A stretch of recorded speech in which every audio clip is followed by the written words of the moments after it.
Hutchinson's attitude highlights Dido's position perfectly. She was well loved by her family, but as the daughter of a slave in 18th century England, she was never going to be accepted as their social equal. The fact is that when this portrait was painted, Britain's participation in the slave trade was at its height.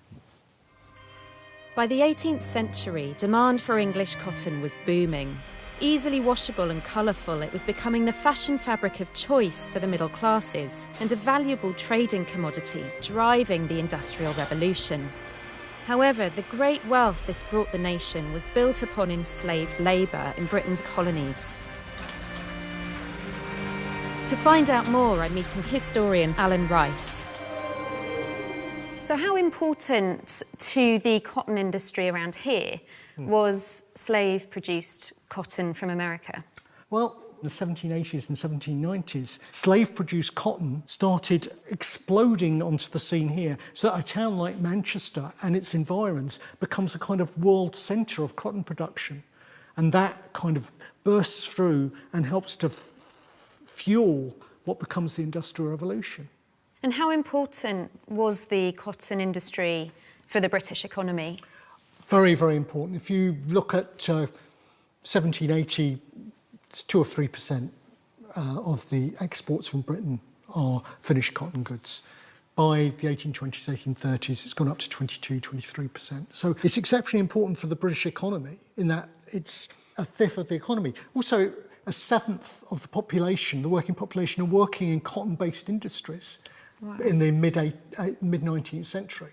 We don't tend to think of Britain as having such involvement in slavery, because with America you can still go and visit the old plantations and there's more of a sort of physical legacy.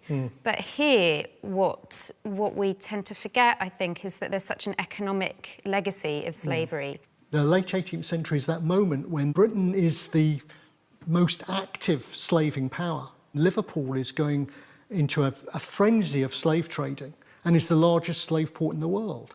And so Dido's mother, Maria, we don't know much about her. We know she was on a Spanish slave ship at some point. What would life have been like for her? Well, life would have been pretty grim.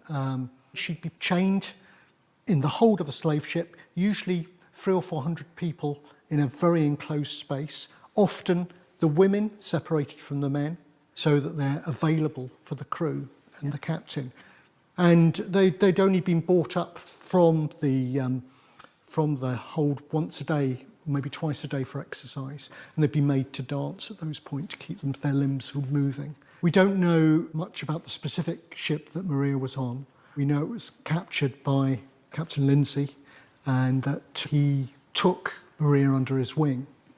Now, we know nothing about that kind of relationship other than the fact that it ended up with him having a black daughter with Maria, Dido Bell. Out of the millions of black women taken on board slave ships and their immediate descendants, I think it's an incredible thing that we have a likeness and a portrait of one of those individuals. Most of those lives, we have nothing to remember them by.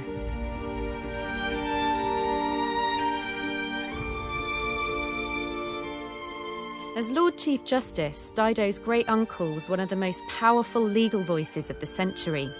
His ruling granting freedom to an escaped slave, James Somerset, is considered one of the most significant milestones of the abolition movement.